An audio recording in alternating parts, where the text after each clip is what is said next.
Distrito Metropolitano de Quito. Cadena Democracia, la radio de la gente. El siguiente programa es de clasificación O, de opinión, apto para todo público. Democracia M y Democracia TV presentan Diálogos con Francisco Rocha. Diálogos. Diálogos.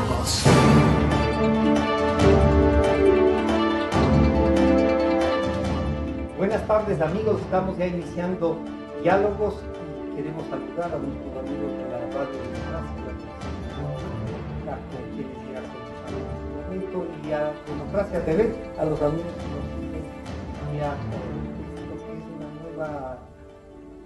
es una nueva ventana de opinión, y el programa ha sido hecho especialmente sobre política. Como les habíamos anunciado el día de ayer, está con nosotros Henry Kronfle, que es candidato a asambleísta nacional por la lista 6 del Partido Social Cristiano.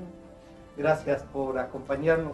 Henry, coméntenos dos cosas primero. Usted es guayaquileño. Guayaquileño. Nació en Guayaquil. Nacido en Guayaquil. ¿Le contaron en dónde nació? Sí, sí, me contaron en la maternidad. Es uno de los de la maternidad. Soy de la maternidad, sí, cómo no. Nacido el 21 de mayo de 1972. Guayaquileño, sí. 44 años tengo. Sí. Henry, usted ha sido en estos últimos años la representación de la empresa, no digamos solo de la empresa guayaquileña, sino de la empresa nacional. ¿Qué empresa tiene usted ya familiar? Sí, somos una empresa familiar, un grupo familiar que estamos metidos pues en proyectos de hotelería, estamos metidos en temas de construcción.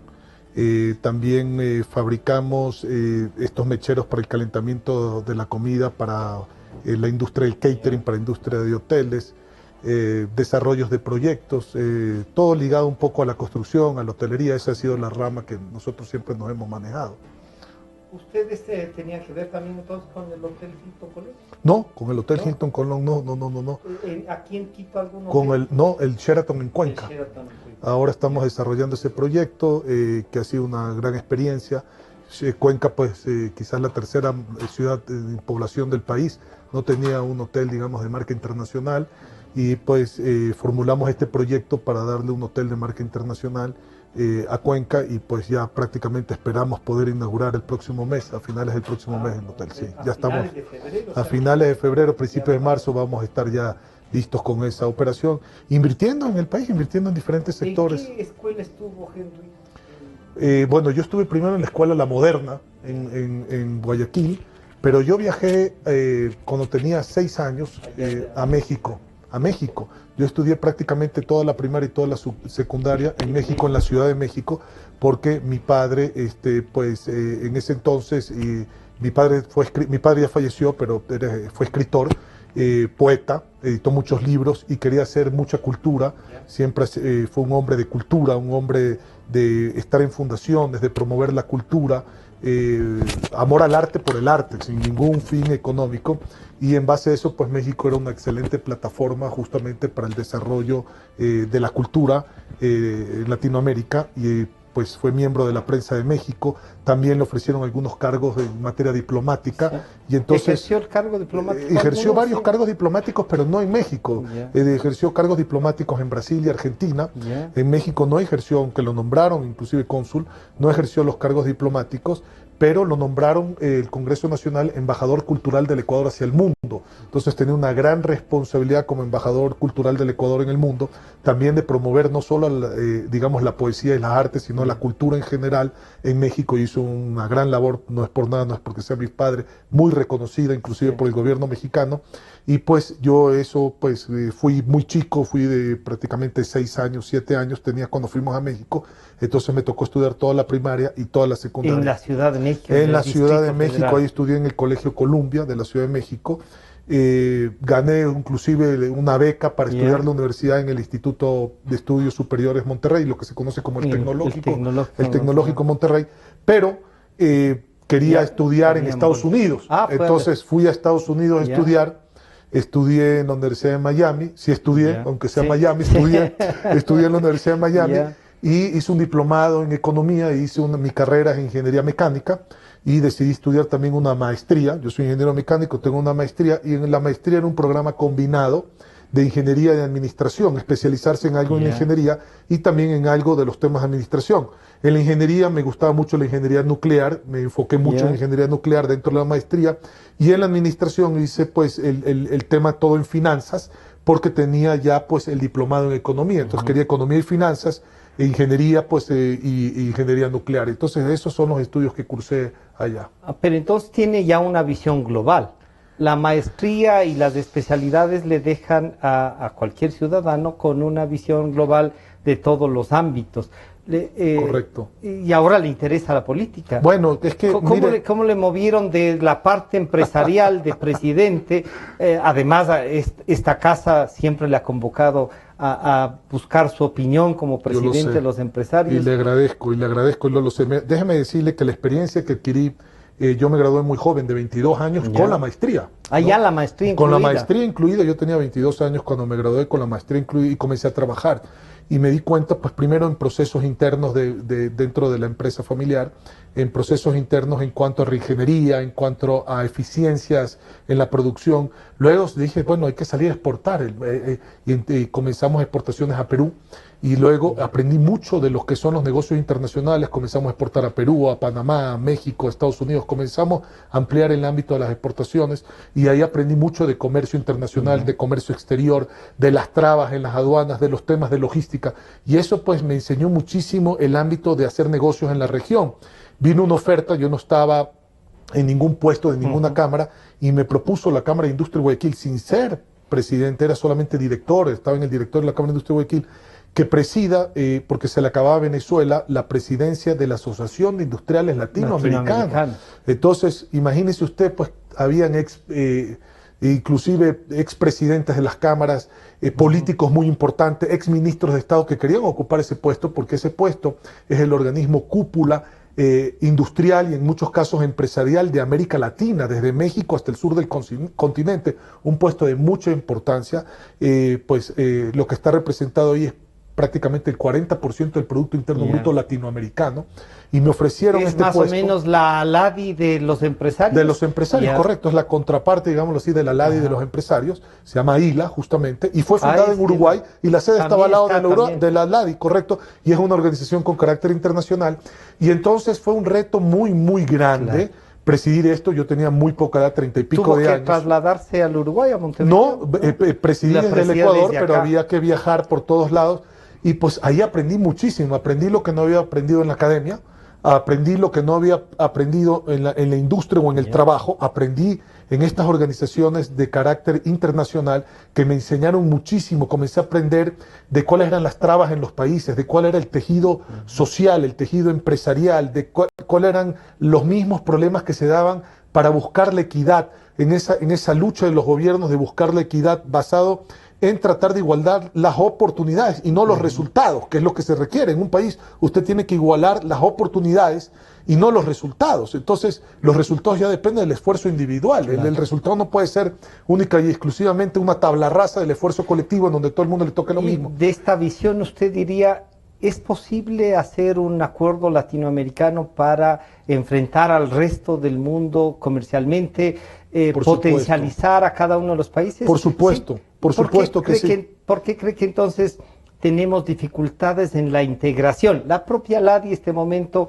un poco anulada por el tema del Mercosur, por el tema de UNASUR, por el tema de este reducido acuerdo de Cartagena o Pacto Andino, como lo quieran llamar. Correcto. Mire, déjeme ir un poquito en orden porque ¿sí? El tema, los problemas de integración de la región son múltiples. Primero, los servicios de logística. Por ejemplo, estábamos hablando inclusive de que muchos países necesitan visas para viajar a otros países. Y por muchas razones. Hemos pedido inclusive en su momento una visa de negocios latinoamericanos para fomentar los negocios. Problemas de conectividad, problemas de infraestructura. Ha ido mejorando, ya hay bloques, la comunidad andina tiene su propio bloque, el Mercosur tiene otro, pero las normas de importación, las normas andinas, no son las normas de importación del Mercosur. Ni siquiera hay una homologación en la normativa, digamos, aduanera para hacer comercio exterior. El Centroamérica es un bloque definido. Tenemos otro bloque que es la Alianza del Pacífico. Entonces, la comunidad andina funciona excelentemente bien, y con mucha profundidad, porque es un proceso de muchos años, inclusive se le respeta su seguridad social.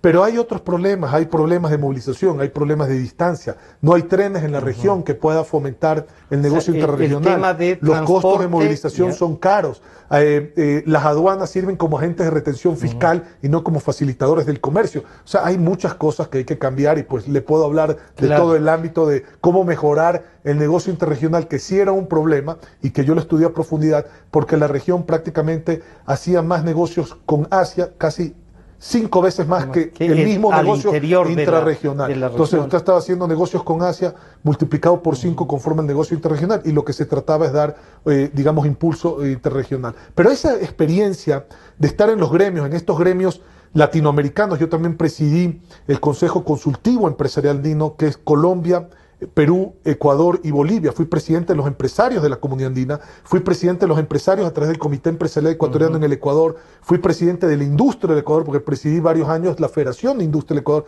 y estuve 4 años al frente de la Cámara de Industria de Guayaquil.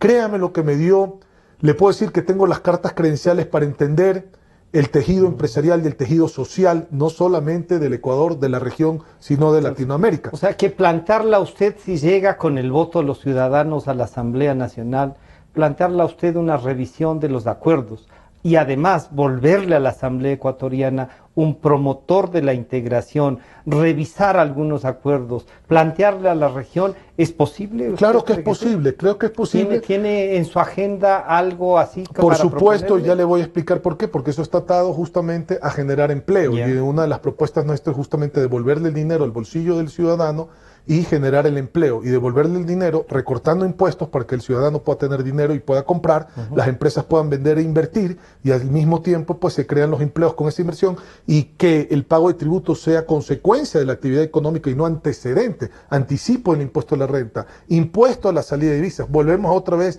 a los agentes de retención fiscal previo a que se genere, digamos... aranceles diversos de aranceles altos, salvaguardias. Entonces todo eso tiene que estar integrado y en un plan, digamos, de economía muy bien estructurado.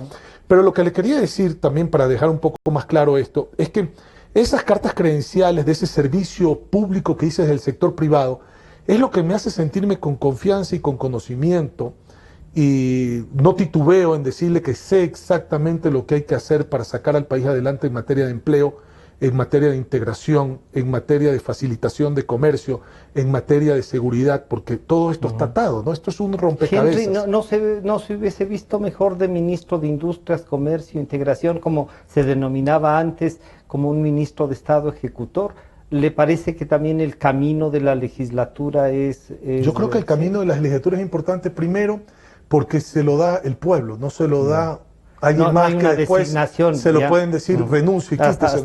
Eso yo creo que es sumamente importante, porque los que realmente tenemos deseo de servir, mi único interés es llevar la eficiencia del sector privado como servidor público del sector privado a llevar esa eficiencia al sector público ahora para dar ese servicio público desde el sector público. Ese es mi objetivo. Era el camino político que ha escogido creo el que es importante, creo que es importante porque la plataforma legal del país requiere cambios, requiere nuevas cosas, requiere modificaciones y requiere derogatorias, hay que quitar cosas. Y ahí es donde viene la propuesta puntual como asambleísta. Y por el otro lado tenemos otra parte, que es la parte de las comisiones que se deben implementar en el país de manera urgente para generar la confianza que requiere el país.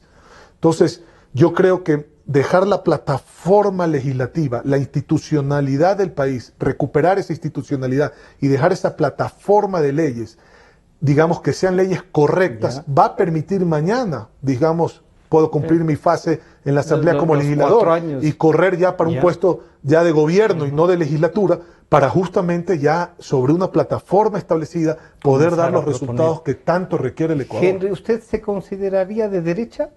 Mire, yo creo... ¿O cómo define derecha e izquierda? Yo soy un hombre práctico. ¿Qué diferencias encontraría? ¿Pesan para salir adelante esta ideologización a veces de la política? Mire, la ideología en la política son marcas que se dan que realmente para mí son sin sentido. Yo soy un hombre muy práctico. Yo le hago una pregunta. ¿Queremos todos que el Ecuador salga adelante? Sí. ¿Queremos buscar el mejor camino para el Ecuador? Sí. ¿Queremos cada día más libertades y progreso en el Ecuador? Sí. ¿Queremos mejor bienestar de vida para el Ecuador? Sí. ¿Queremos recortar la pobreza en el país? Sí. ¿Queremos lograr como objetivo igualar oportunidades para que se pueda desarrollar el ser humano sobre esas oportunidades en el Ecuador? Sí. ¿Cómo usted se califica? Si yo digo que soy de izquierda y quiero esto, entonces soy de izquierda. Si digo que soy de derecha y quiero esto, soy de derecha. Entonces, ¿cómo usted se califica de izquierda o de derecha por querer progreso? De equidad, iba a decir, a ver, vamos a ver que los mayores emprendedores puedan repartir algo más de lo que pueden conseguir. ¿Eso lo haría que a través del trabajo? Por supuesto, a través del trabajo. La equidad va en estas preguntas que usted ha dicho, sí quiero hacer eso. Por supuesto, es que es lógico, porque todo el mundo quiere un mejor estándar de vida. Todo el mundo quiere superarse, todo el mundo quiere progresar. Por eso es que me opongo a muchas leyes que se han dado, como ahora la ley de plusvalía, que le cuarta el progreso a la familia ecuatoriana, porque la gente quiere progresar. Y su ahorro, por ejemplo, en esta ley, pues solamente para definirle esto y ya después regresamos a los conceptos, su ahorro, su capacidad de trabajo, lo que usted después de pagar impuestos se quedó con usted, después de pagar impuestos, usted lo invierte en un patrimonio que quizás es lo más sagrado para usted, que es su casa, que sería lo último que usted saldría, porque es donde usted vive. Lo último pone en juego. Lo último mañana ni Dios quiera se le enferma un hijo y tiene que vender su propiedad y el Estado le determina qué es una ganancia dentro de lo legal, lícita o ilícita, dentro de lo legal. Y si es lícita, no te cobro sobre la parte lícita, pero lo que yo considero ilícito o extraordinario dentro de lo legal, me llevo 3/4 partes de esa ganancia. O sea, es que me parece una barbaridad. Por eso le digo, es que hay que regresar a los conceptos básicos de progreso, del respeto a los valores, del respeto a la familia. Usted, después de toda su vida de haber trabajado, pagado impuestos y ahorrado, no puede morirse y que el Estado sea pues su heredero. El beneficiario del trabajo que ha hecho. No puede ser, ya usted le pagó toda su vida. Lo que le queda es la diferencia de haberle pagado ya al Estado. Entonces hay una cantidad de leyes en el Ecuador que hay que derogarlas. Mire usted, la ley... En estos días acaban de aprobar un artículo a través del cual... Un nuevo impuesto.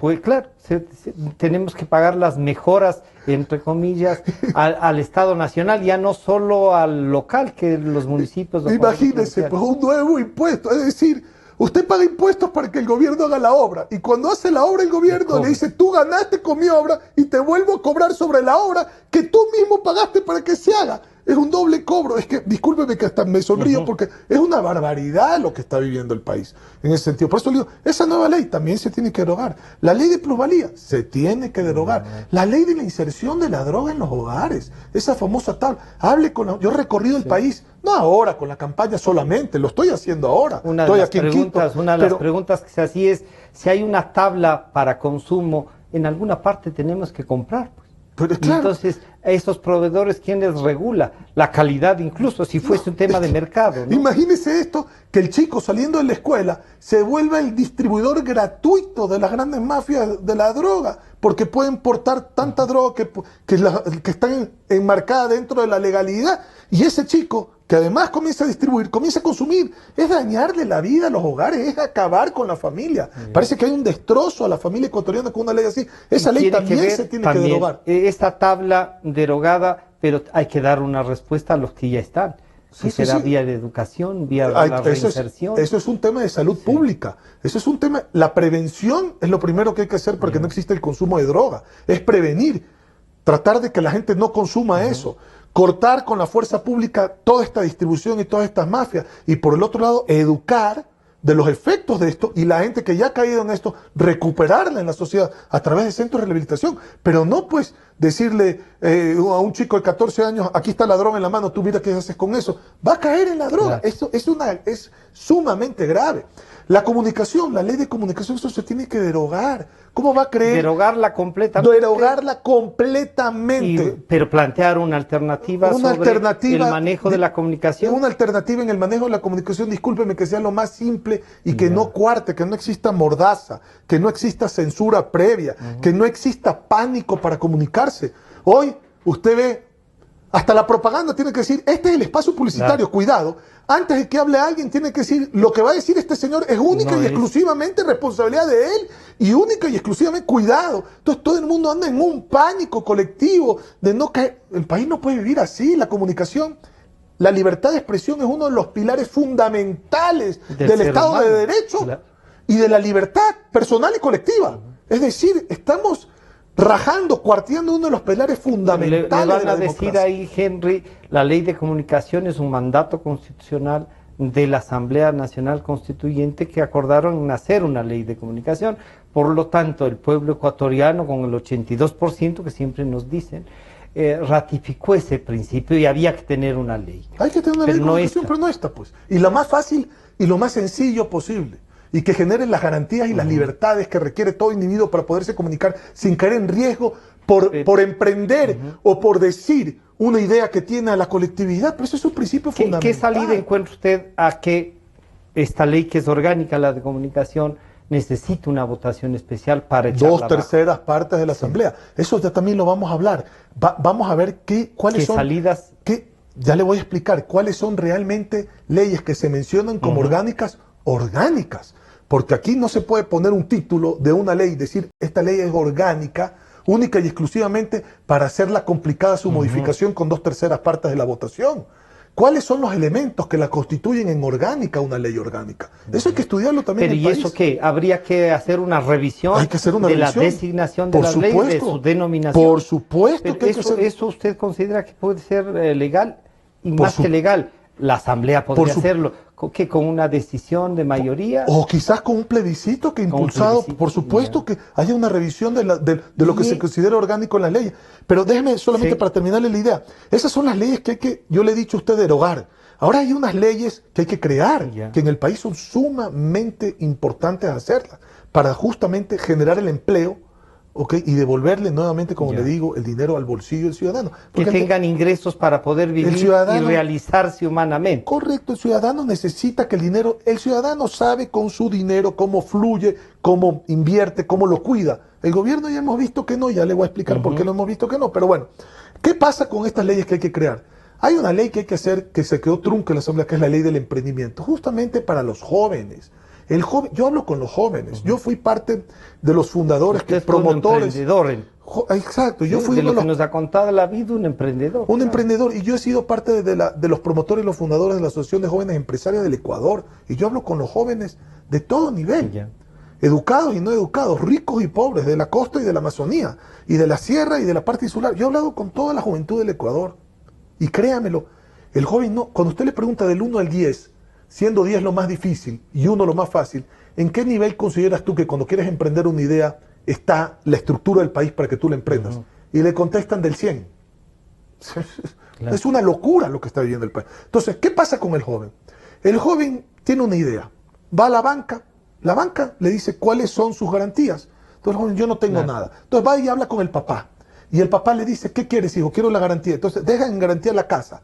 Ese joven fracasa. Y en vez del fracaso ser una cuestión positiva que le generó esa enseñanza, lo que se denomina esa sapiencia, la segunda oportunidad ya con experiencia, no, lo hunde, lo entierra, lo mata. Y no solamente además afecta a la familia. Lo mata al padre también. Es una barbaridad. Ahí tiene que venir una función única y exclusiva de la banca pública. La banca pública. Y la privada no tiene también un rol así de... También tiene que tener un porcentaje. Reoxigenar también a sus clientes que algo le han de haber hecho ganar.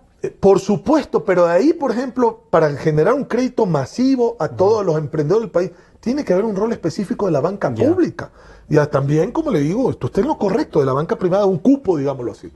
Ese mismo joven, mañana, fíjese usted los conceptos, ese mismo joven que está empezando en su vida, que quiere arrancar algo, que quiere tener ingresos, ni Dios quiera, se le muere el padre o la madre. Claro. Y usted sabe que en el Ecuador, 1.8 aportantes, es decir, padre y prácticamente madre, los dos, padre y madre, lo que ganan, aportan a la canasta, cubren la canasta básica. Además, el concepto del actual gobierno es que la canasta básica es los ingresos de la familia. De la familia. Ya no es solo el del padre o de la madre. Exacto, ¿sí? Por eso le digo 1.8 aportantes, es decir, padre y madre, dos aportantes. ¿Qué pasa cuando muere uno de ellos y este joven está ahí recién empezando o está estudiando o es menor de edad? Y entonces ya no tiene uno de los aportantes. Se queda con el 90% del 1.8. Se queda con el 90%, ya no alcanza para comprar la canasta, ya no alcanza para la canasta, no tiene ingreso, a lo mejor tiene que perder sus estudios, tiene inclusive gastos extras porque tiene que los servicios exequiales enterrar al padre o a la madre, le llegan las planillas de agua, luz, de servicios, de todo, no tiene ingresos esa familia, le desgracia la vida a ese muchacho. Claro. Hay que buscar dentro de la ley de emprendimiento soluciones, o una nueva ley que sea una ley de condolencias, por ejemplo, cuando hay en estos casos, la ley de emprendimiento juvenil. Cuando tiene un joven... O sea, ¿cómo brindarle oportunidades al joven para que Hay arranque? que hacer múltiples leyes. Por ejemplo, una ley en donde si el joven pone, vamos a decir, $1,000, y viene alguien más y pone $9,000 sobre esa idea para hacerle una realidad, que no se lleve el 90% de la idea, porque puso más plata, porque el otro la Porque trabajó. el otro tenía plata, hay ya. que protegerlo. Entonces, por eso digo, hay que hacer una serie de leyes para la juventud. Lo mismo para la contratación de la mujer, para que exista igualdad real en la contratación de la mujer. Lo mismo una ley de turismo, que se necesita urgentemente. Nosotros en su momento, desde las cámaras de la producción, y ahora me gustaría volver a retomar la ley de biocombustible, porque eso le hace bien al ambiente y generaría una inversión extremadamente importante. Pero ahí hay una discusión en esto rural. del biocombustible que le dice, pueden determinadas áreas que son de producción de alimentos dedicarse a producir cosas para el biocombustible y bajar en cambio la producción de alimentos, que sí ayuda a regular los precios y también a una vida. Eso es una falacia, porque este es un país con gran extensión de tierra para la población que existe. Es decir, si usted me va a decir que se va a poner en riesgo lo que se denomina la seguridad alimentaria, alimentaria en el país, porque va a duplicar a lo mejor las áreas de cultivo de caña para hacer etanol que sirva hasta un 10% en la gasolina.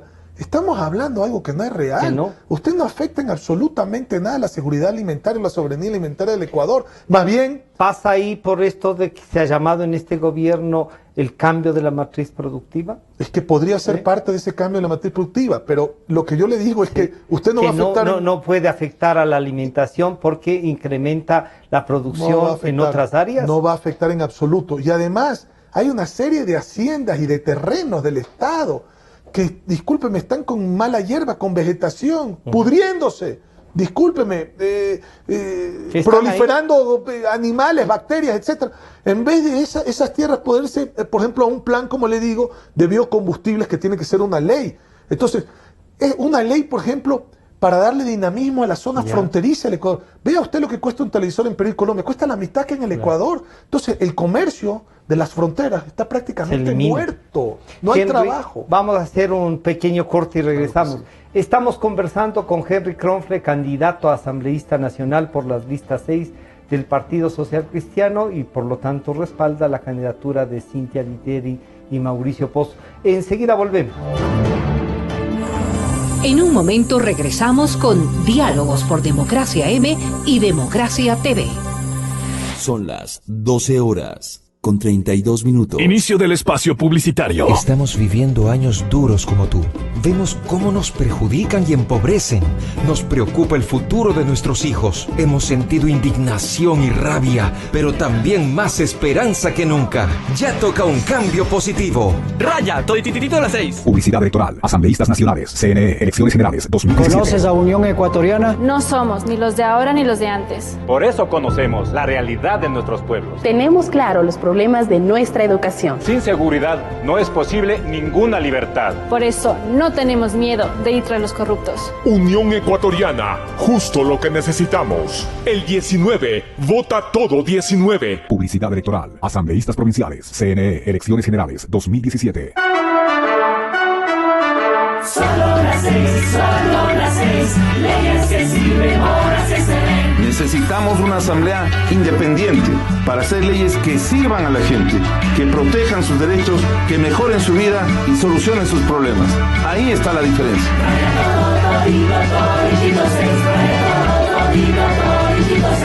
Soy Santiago Guarderas, candidato a asambleísta por el Distrito Centro Norte.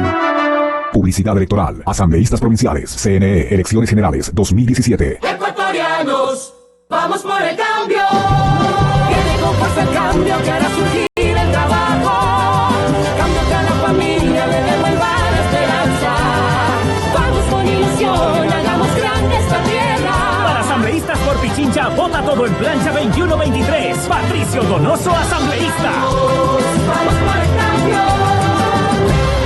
Publicidad electoral. Asambleístas provinciales. CNE. Elecciones Generales 2017. Fin del espacio publicitario. Desde el Distrito Metropolitano de Quito. Cadena Democracia. La radio de la gente. Francisco Rocha está de vuelta con Diálogos por Democracia M y Democracia TV.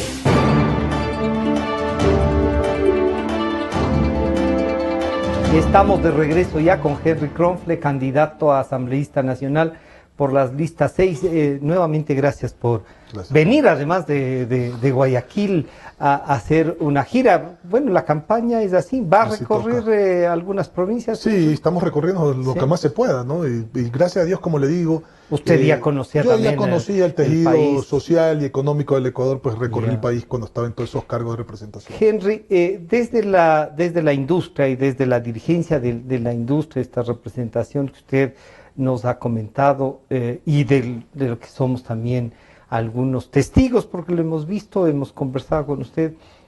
¿Usted diría que los empresarios bajaron la guardia estos 10 años? ¿Usted ha podido conversar con gente del gobierno? Estas ideas que nos plantea ahora como candidato, ¿las planteó en esta relación de dirigente con el gobierno? Yo le agradezco, su pregunta es extraordinaria, sí, correcto, tanto así que íbamos a la asamblea cada vez que venían estos proyectos de ley, y siempre hemos sido gente que pensamos que la protesta tiene que estar acompañada de la propuesta, es decir, yo no me puedo quejar y no proponer. Entonces, siempre que fui a la asamblea y hablé con los ministros, siempre les dije, esto es lo que no nos parece por A o B, C, obviamente todo tenía un soporte técnico atrás, y por el otro lado, esto es lo que se debe hacer. Pero le voy a decir que de eso se acogió muy poco, no le voy a decir que no se acogió nada, sí se acogió. Le puedo decir que uno de los promotores... ¿El acuerdo con Europa? Sí, claro, el acuerdo con Europa, yo hablé de esto inclusive en la presidencia de la República, con el presidente y su ministro, el 2 de agosto del 2012, que cuando después de terminar una larga presentación, el presidente dijo, bueno, vamos a retomar esto, y quiero que me acompañen, inclusive a Alemania, pedirle a la ministra Angela Merkel para pedir el apoyo para retomar el tema. Eso fue después de una reunión bastante importante, sí, con los empresarios. Se tomó la ley de alianza público-privada, que primero se hizo un decreto, y yo expliqué por qué no era bueno el decreto, y pues finalmente tenemos una ley de alianza público-privada en el país. No le voy a decir que no, porque muchas de las cosas sí se hicieron, ¿no? La no obligatoriedad en su momento, cuando empezó el tema del dinero electrónico y explicar por qué esto era un tema muy peligroso para la economía, etcétera. Pero sí quedaron muchas cosas truncas, ¿no? Y entonces que nosotros pensamos que hay que resolverlas para justamente darle el dinamismo. Veníamos diciendo, el Ecuador no tiene una sostenibilidad, al menos que el barril de petróleo siempre esté en un nivel alto, que se sabía que no iba a pasar. No era sostenible el modelo económico, con la intervención directa del intervención estatal directa en la economía por parte del Estado en esa magnitud, no era sostenible. Ya lo sabíamos. Si no es que, y entonces por eso es que tratamos de buscar otras alternativas. Habíamos visto la década de los 70 también. Por supuesto, ya hay historia y ya sabíamos que por ahí no iba, que sí se podían haber ahorros importantes en una reestructuración de deuda seria con un plan serio de gobierno, en donde podríamos bajar por lo menos la mitad del costo de los intereses y duplicar el plazo. Eso le quita un peso muy importante, miles de millones de dólares. ¿Cómo le fue en esta relación con el presidente? Usted, de mucho respeto, ¿sí? La verdad, mucho respeto. No eran los cucos que él a veces habla de los empresarios, de estos trogloditas que solo quieren para ellos. No, nosotros tenemos una relación de mucho respeto con el presidente de la República. Pues un país no puede existir desarrollo sostenible en ningún país, y se lo digo eso con absoluta certeza, sin que exista complementación de la parte pública con la parte privada. Es decir, tiene que haber una complementación público-privada para la generación del desarrollo sostenible. Entonces, ni el sector privado puede vivir sin el sector público, ni el sector público puede vivir sin el sector privado. De esta relación que usted tuvo como dirigente, diría que entonces algunas cosas se tomaron y han salido, pero otras, podríamos decir, anularon estas que llegaron a buen puerto. Por supuesto, y el balance a veces es difícil porque, por ejemplo, cuando se trató el Código Orgánico Monetario y Financiero, que es la ley de la regulación de la banca, fuimos muy claros en decir que, si bien es cierto, no se prohibía el ingreso de la banca internacional en el Ecuador, las condiciones para que ingresen eran prohibitivas. No incentivaban a ningún banco y los bancos iban a los países vecinos. Entonces, ¿qué es lo que pasaba si es que hubieran existido hay una apertura a estos capitales? Estos capitales venían, se multiplicaba la masa monetaria de depósitos en el país, se podía multiplicar el crédito y al generar competencia bajaba el costo del dinero, que le generaba competitividad, que generaba dinamismo, que generaba inversión y que generaba empleo, pues que es lo más importante. Y generar empleo, finalmente la política tiene que ir a generar empleo. Se produce a través de una ley una reforma al Código Monetario. Se tiene que reformar ese Código para Orgánico abrir el espacio a bancos que traigan capital fresco. Se tiene que modificar, esa es una de las cosas que hay que modificar. Otra, justamente el código de la producción que se llama Código Orgánico de la Producción, Comercio e Inversión, es que cuando uno ve los resultados son paupérrimos frente a un cuerpo normativo vergonzoso, casi vergonzoso. De mil artículos, ¿no? Es vergonzoso ver los resultados. ¿Qué pasa? Volvemos a lo mismo, no hay confianza. Si no hay confianza, no hay nada. Usted puede hacer la mejor ley. No hay confianza, no hay inversión. La ley de comunicación, por ejemplo, retomando, genera desconfianza en el sector empresarial, en la sociedad en su conjunto. Cuando no hay confianza, no hay inversión. O sea, la ley de comunicación está atada al empleo. Por eso le digo que esto es un rompecabezas multidimensional. Hay que tener mucho cuidado de lo que se hace en el país. Pero se han armado este rompecabezas para limitar los espacios de la iniciativa privada. En algunos casos podríamos decir sí, pero esto es control. Y cuando hay mucho control y mucha maraña de leyes y mucho obstáculo, se genera discrecionalidad, se genera discriminación, se genera corrupción, se genera falta de inversión, se genera desconfianza, y esos son los resultados. La superintendencia del poder del mercado, ¿cómo la mira usted?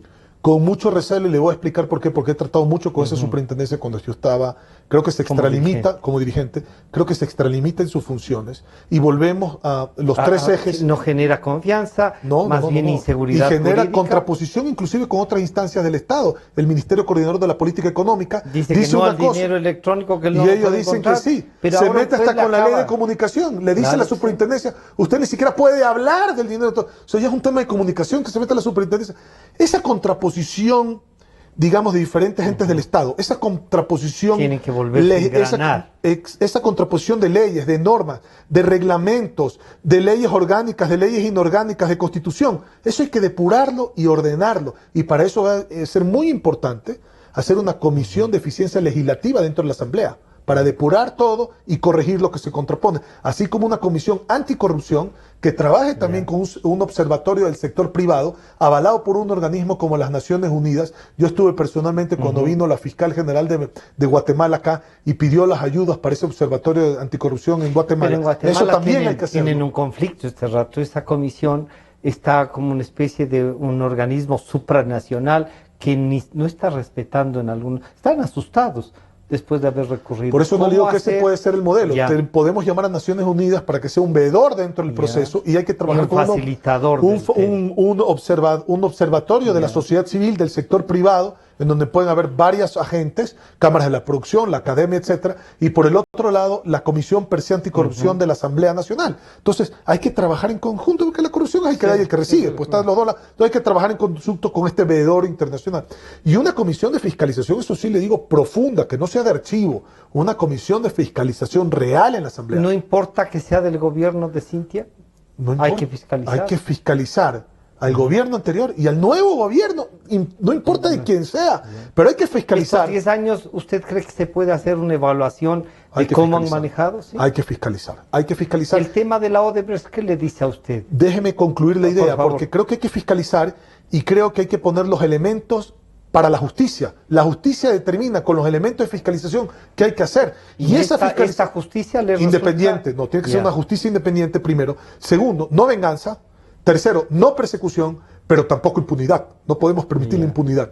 Y que exista una justicia verdaderamente independiente, porque yo soy fiel creyente en el debido proceso, pues. Y si somos creyentes en el debido proceso, fiscalizar es fiscalizar, pero no resolver sobre la fiscalización que se hace. Eso tiene que resolver la justicia. Entonces, en ese sentido le digo que estas tres comisiones de fiscalización, anticorrupción y de eficiencia legislativa, que ahí también hay corrupción, y anticorrupción, ver los procesos, licitaciones a dedo, que no haya cosas de emergencia, que no haya subastas, digamos, inversas, que no haya, que no sea pública lo que se está haciendo en ese momento, debería ser transmitido inclusive públicamente una licitación, una apertura de sobres para una contratación. Todo eso tiene que estar de la mano, esas 3 comisiones trabajando. Por eso le digo que es muy importante estas 3 comisiones a priori dentro de la Asamblea Nacional. Usted diría en estas 3 comisiones, primero, entonces habría que reformar la ley orgánica para generar, por ejemplo, la comisión de fiscalización está, esta de control de la corrupción, esa no está, habría que generarla. Sí, hay una comisión hoy en la Asamblea, la de justicia, pero podría pasar a través de esa. Hay que hacer cambios. Y le decía yo, en virtud de cómo está viviendo el país y de estos escándalos que pueden llegar a acostumbrarnos al escándalo y a perder, ya no la capacidad de escandalizar, sino de escandalizarnos de lo que pasa. El tema de Odebrecht es muy grave. Es un tema de empresa privada, además un internacional, con un escándalo internacional, que se lanzan, no, allá también han robado, allá también, no solo me acusen a mí, y no se vigila lo que ha pasado en estos días. Es una barbaridad, mire usted. El verdadero pacto ético que requiere el Ecuador es un pacto de corrupción cero tolerancia a la corrupción y de que no existe impunidad, de impunidad cero. Es el verdadero pacto ético. Nos desviamos ahora con un pacto ético de que si el dinero salió o no salió, si tiene una empresa fuera o no. Esto es tan ridículo que imagínese, es impresentable, porque imagínese usted que si va a ser pecado o va a ser ilegal que un ecuatoriano invierta fuera, sería igual de ilegal o pecado que un extranjero invierta en el Ecuador. El problema no es dónde se invierten los recursos, el problema es la fuente de los recursos. No importa dónde estén, porque el paraíso fiscal es una nomenclatura que le da el SRI a un país. Hoy paraíso fiscal puede ser Botswana y mañana no lo es, o Mozambique y mañana no lo es. No, eso es una nomenclatura que es tan ridículo esto. Por eso le digo, de forma y de fondo creo que está mal. Si querían hacer esto, esto se debería haber hecho en la misma asamblea ahora, y en 30 días se hubiera aprobado. ¿Para qué una consulta? Ahí está lo de forma. Y lo de fondo es que se interfiere en un proceso de votación al poner una consulta de esta naturaleza. Una empresa que se denomina de papel a través de los Panama Papers, que son una empresa creada con su experiencia. ¿Se generan estas empresas que para facilitar negocios o, siempre son para ocultar dinero? Yo creo que ocultar dinero en el mundo es muy complicado, porque cuando hay un proceso, y hay una determinación por parte de un gobierno, se le pide al país donde se presume que está el dinero, y el país le entrega la información. Ocultar dinero es muy complicado. Estas empresas normalmente se usaban para buscar créditos afuera, porque los créditos de la banca internacional son más baratos y no se los dan a una empresa sino que esté en ese país. Entonces normalmente para eso. Pero bueno, la ilusión o la evasión de impuestos es un delito en cualquier parte del mundo. No tenemos que hacer este show, discúlpeme, de los Panama Papers. Si usted evade o hace una ilusión porque está tratando de eludir el impuesto a través de un fideicomiso, o usted evade el impuesto a través de un fideicomiso o a través de cualquier figura, usted comete un delito, sanciónelo y se acabó, está la ley. ¿Para qué este show? Pero déjeme decirle, regresando a lo que usted me dice de Odebrecht, por eso le digo, el verdadero pacto es no corrupción y no impunidad. Hay que ver qué es lo que dice este informe, pues. Por eso es que yo vuelvo y le repito, la página 19 dice que aquí en el del 2007 al 2008, para regresar tuvieron que dar $33 millones. ¿Por qué se aceptaron? Por eso le digo, hay que fiscalizar. Y esto hay que... ¿No sería más fácil pedirle a la Odebrecht, como le han pedido Perú, como le han pedido los propios norteamericanos? Vea, señor, denos los nombres. Ya tengo entendido que han pedido eso. Pero el fiscal dice que está traduciendo un documento. ¿Y qué haremos con este fiscal si es que le reeligen y el contralor? Hay que preguntarnos un poquito más qué haremos con el Consejo de Participación Ciudadana y Control Social. Pero yo creo que no puede de reforma constitucional. Sería reforma constitucional y además de este cambio de la estructura del Estado. Habría que ver también una salida a eso para que no sea un apéndice del poder de turno, porque si no, pues no estaría trabajando con independencia. Pero entonces, es una forma de estatizar la participación social a través de un organismo que designe el propio Estado. Pero pregúntese usted a la ciudadanía cuánto ha participado la ciudadanía en ese organismo. Te pregunta a la ciudadanía, yo toco las puertas, y usted pregunta a la ciudadanía cuánto ha participado, 0. Entonces, mire, cuando usted va y visita el país, la gente le dice, la gente duerme y amanece con el mismo problema todos los días. No tengo empleo, o si tengo empleo estoy más remunerado o estoy en el sector informal. El costo de la vida cada día es más alto, no me alcanza. Tercero, vivo en una inseguridad terrible, me asaltan en el bus, me llevan el celular, matan por 25 centavos, la gente se está drogando en la calle. Mis hijos están expuestos a la droga fuera de los colegios.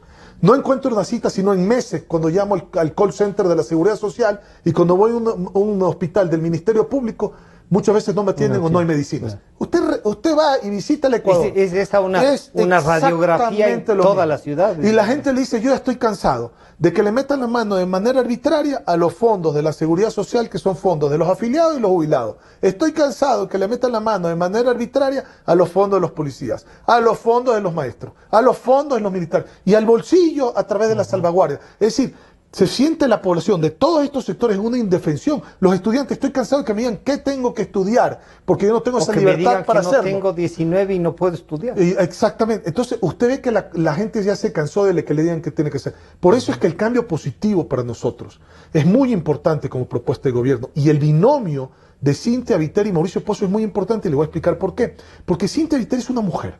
Y yo le hago una pregunta. En su casa, ¿quién maneja la economía de su casa? La mujer. En la casa del ecuatoriano, la que maneja la economía de la casa es la mujer. Usted no la va a enseñar atrás de un escritorio sentado en Carondelet a una mujer de cualquier sector del país, del Guasmo, del suburbio, de donde sea. Usted no le va a decir a esa mujer cómo alimentar a sus hijos con 5 o 6 dólares diarios, cómo parar la olla, como se dice, alimentar a sus hijos, cómo vestir a sus hijos, cómo curar a sus hijos, cómo darle diversión a sus hijos, cómo transportar a sus hijos. Lo hace todos los días. Ella es experta en la economía con escasos recursos de su hogar. ¿Usted cree que Cynthia representa eso? Eso representa a Cynthia Viteri, porque ella ha sido una mujer que quedó embarazada a una corta edad, que sufrió todos los obstáculos, que se le hizo difícil ir a la universidad y superarse y sacar pues su grado en Derecho. Sí. Que tuvo que ver obstáculos de la discriminación de los puestos de trabajo en la mujer. Y en la propia vida política y también. Que ha tenido que manejar, y que ha tenido que manejar una economía de su propio hogar para sacar a sus hijos adelante. Eso es Cynthia, eso es lo que representa a la mujer ecuatoriana. Y por el otro lado, Mauricio Pozo, un hombre que conoce, financista, con mucha experiencia en el ámbito de la macroeconomía, de la economía del país, que conoce cómo hay que refinanciar esa deuda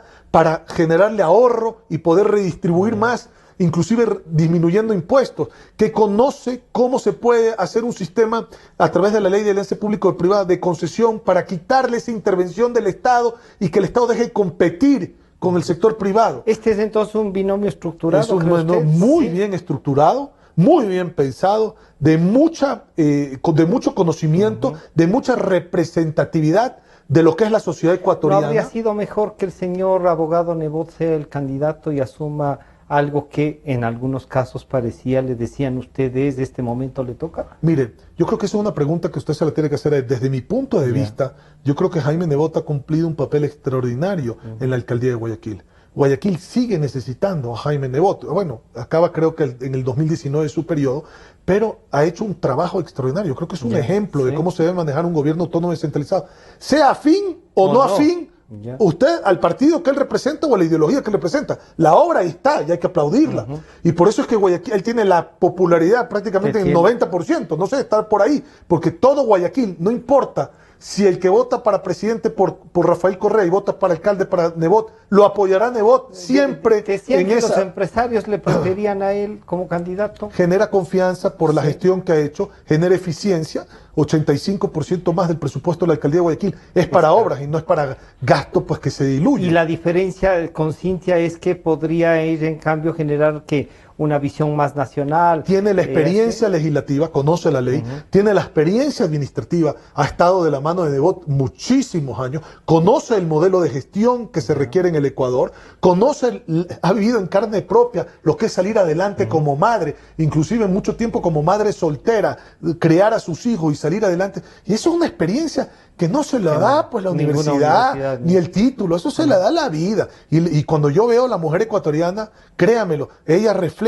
eso, lo que es la mujer ecuatoriana, lo que es el día a día de sacar y salir adelante. No es una mujer involucrada en corrupción, no es una mujer que le sobra el dinero, que no entienda la problemática de vivir cada día con pocos recursos en el país. Es una mujer que ha salido y se ha preparado y ha surgido, como debe decir, igualdad de oportunidades para salir adelante. Es una mujer que entiende lo que es ser madre, los sentimientos, lo que es criar hijos, lo que es llevarlo en el vientre. Esas son cosas muy importantes. Yo creo que el país, discúlpeme, hay que dejar el machismo a un lado. Yo creo que el país merece y requiere que una mujer, inclusive hasta para poner un equilibrio emocional, estamos cansados de tanta confrontación. Necesitamos entonces una mujer como Cintia para salir de esto que parecería, y algunos analistas dicen, es una situación grave. La deuda ha crecido impresionantemente. ¿La dolarización está en peligro? Yo creo que por el momento no está en peligro, pero sí necesitamos una mujer como Cintia, con un equipo de trabajo, con un binomio como el de Mauricio, con un equipo de trabajo no solamente en la parte del Poder Ejecutivo de Gobierno, sino también en la legislatura, y para eso estamos, para apoyar todo lo que se tenga que apoyar en la legislatura. ¿La dolarización está en riesgo? No. La banca ha hecho un excelente trabajo, la banca está sólida en este momento, no hay ningún tipo de riesgo en la dolarización. Sería muy irresponsable hablar de que existe riesgo en la dolarización, pero hay que blindarla. Los riesgos es no ceder ante las presiones de algunos, entre ellos la Superintendencia de Poder y Control del Mercado, de la obligatoriedad, por ejemplo, del dinero electrónico, que eso sí generó una desconfianza muy grave. Un juez le acaba de decir que sí puede obligarles a los bancos a... Es muy grave, por eso le digo, no estamos en riesgo. ¿Los bancos qué deberían hacer ahí? ¿Una rebeldía? Yo no hablaría de una rebeldía, yo creo que eso es mejor hablarla con los representantes de la banca. Sería muy irresponsable para mí decir qué es lo que deben de hacer los bancos. ¿Usted qué diría? Políticamente no se puede obligar a esto, de ninguna manera, porque generaría una desconfianza terrible y usted sabe, y eso paraliza el país. Yo decía, cuando usted no sabe las reglas del juego, por eso es que las reglas del juego son muy importantes, que sean estables y claras. La ley tiene que ser estable, no puede cambiar a cada rato y tiene que ser muy clara. Y tiene que existir, cuando se rompe un debido proceso para restablecerlo al camino correcto y no irse por el camino chueco. Cuando usted está manejando a 100 kilómetros por hora y usted ve un carro que viene en sentido contrario, así sea de noche, a 100 kilómetros por hora, usted no para porque sabe que le va a pasar por el lado izquierdo. Hay reglas en la vía. Pero si usted está en Marte y está en una nave espacial, discúlpeme, y usted está a 10 kilómetros por hora, y usted ve una nave espacial que viene hacia usted para la nave porque no sabe si le va a pasar por arriba o por abajo, por la izquierda o por la derecha. Es decir, cuando no hay reglas claras, se paraliza todo. Hay que tener eso muy claro. Una declaración de esta naturaleza, de forzar a la banca, y aquí es donde hay que hacer una pregunta muy clara. ¿Por qué el dinero electrónico? ¿Se piensa con el dinero electrónico cubrir el déficit fiscal? Pagando salarios, pagando proveedores u otras cosas. Eso hay que preguntar. Porque ¿por qué tanta insistencia en el dinero electrónico? ¿Se piensa cubrir el déficit fiscal usando el dinero electrónico? Si la respuesta es gravísimo. Se dice que se ha gastado como cerca de $5 millones para implementarlo y las cuentas en casi 2 años han sido 1.700.000. Así es. Por eso le digo, no tiene ni pies ni cabeza. Es generar desconfianza. El país no puede aguantar un shock político dentro de la economía. Hay que defenderla y hay que blindarla. Hay que blindarla. ¿Ha habido beneficios entonces de la dolarización? Por supuesto, nosotros tenemos estudios, estudios muy claros, cómo ha incrementado la calidad de vida, cómo ha mejorado el crédito con la dolarización, cómo le ha hecho lo principal, que le rinde el salario, le ha quitado el mayor impuesto, que es la inflación, porque la inflación lo que hacía es que el salario le rinda la mitad al final del año. Hoy el salario le rinde, hasta a veces le rinde lo mismo más, de principio de año a final del año. Le ha quitado el mayor impuesto. Puede adquirir créditos porque sabe que puede adquirir créditos, el salario le rinde de principio al final del año, puede mejorar su calidad de vida, comprar en cotitas porque hay estabilidad, ha permitido el fomento de las exportaciones, ha permitido inversiones porque la gente que ha venido a invertir sabe que hay una moneda dura. No somos competitivos por tener una moneda dura y que se aprecia. Cuando dice, oiga, se apreció el dólar y eso es ver una cara de la moneda. Porque la otra cara de la moneda es que si usted tiene un dólar apreciado más fuerte, usted puede comprar más barato. Porque si usted compra a Colombia o a Perú, van a ser menos dólares por los mismos soles porque usted tiene un dólar más barato. Entonces podría traspasar el ahorro en la compra para compensar, digamos, con el valor de la venta. Entonces, es una falacia muy grande. Lo que ha pasado en el Ecuador es que el ahorro de la compra no se fue al individuo o al ciudadano, se fue al gobierno a través de la salvaguardia, pues. Entonces, en vez de traspasarle el ahorro al ciudadano, se fue al Estado. Por eso es que hay que evitar, hay que quitar esa salvaguardia y hay que regresarle el dinero al ciudadano para hacer que el ciudadano vuelva a tener dinero y con ese dinero compre, las empresas vendan, inviertan y por lo tanto creen los puestos de trabajo y paguen impuestos, como le digo, como resultado de la actividad económica. Y es otra gran falacia decir que si se bajan los impuestos el Estado no tiene cómo hacer. Mentira.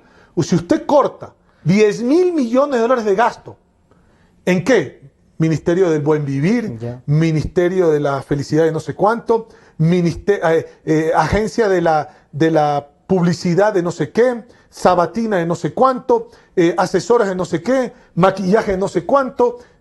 Quite toda esa burocracia que le está castigando al pueblo con impuestos. No como eliminación de trabajo del sector público, sino de gasto. De gasto que no sirve. Y de trabajo que también es piponazgo, que tampoco 16 millones de ecuatorianos deben de pagar a 200.000 sapos que estén ganando con los impuestos. Y tampoco. Entonces, ¿qué es lo que a esos hay que darles una alternativa? Bueno, pero hay que hacerlos productivos, pues. Entonces, ¿a qué es lo que voy? Si se recorta el gasto en 10.000 millones de dólares reestructurando deuda, concesionando cosas al sector privado a través de la ley de alianza público-privada, reduciendo, digamos, puestos públicos improductivos que no sirven para nada. Usted puede reducir entonces impuestos por 5.000 millones, aliviar a la gente, y si redujo 10.000 millones de gastos, le quedan 5.000 más para redistribución, ingresos, bajando el gasto del Estado. Henry, se nos acabó el tiempo, pero entonces el país es viable. ¿Tiene totalmente viable. Claro que se puede, como digo yo. Claro que se puede y vamos por ese cambio positivo que tanto requiere. Un último mensaje, ¿por qué deberían los ecuatorianos votar por Henry Kronfle para la Asamblea Nacional? Primero, porque soy una persona honesta. Segundo, porque tengo el conocimiento de lo que hay que hacer en el Ecuador. Tercero, porque ya he demostrado la eficiencia que he tenido en el sector privado, tengo las cartas credenciales. Y cuarto, porque el Ecuador realmente necesita un cambio positivo. Y es una manera, como ciudadano, y ahí llamo a todos los ciudadanos del país, hacer política, porque la política bien manejada, sin intereses personales, sino trabajar por el interés colectivo, es una de las formas de hacer caridad. Y todos tenemos que hacer caridad en el Ecuador. Henry, y si llegan a la Asamblea y ganan las elecciones, ¿buscará la presidencia de la Asamblea? ¿Le gustaría? Bueno, ¿sí? Me gustaría, por supuesto que a cualquiera le gustaría eso. Hay que ver cómo entró se da a la política para ir de largo, entonces. Entré a la política para trabajar todo el tiempo que requiera, digamos, mi aporte el Ecuador. Si es que en los próximos meses ustedes, el presidente de la Asamblea, trabajará luego para ser candidato a la presidencia, ¿se siente ahí? ¿Sí? Claro que sí. Nunca digas de esta, como dice, nunca digas de esta agua no beberé. Ya entró. Así es. Cortar o coartar la posibilidad de ocupar cualquier puesto, restringir las libertades. Y yo soy una persona que creo firmemente en la libertad. Perfecto. Hemos estado con Henry Kronfle, ustedes ven, hemos analizado un poco de su vida, de dónde viene. Y yo lo que quisiera es felicitarme porque gente como Henry entra a la política. Es hora de recuperar las ideas y una nueva política de ideas tiene que venir, es urgente. Y este es un programa que le gusta la política, que promueve la política, por lo tanto su actividad. Gracias, Henry, por venir, por la invitación. Y gracias a ustedes. Este programa estará nuevamente a su disposición a partir de las 3 de la tarde. A nuestros amigos de la 920, muchas gracias. Nos estamos encontrando el día de mañana. Hasta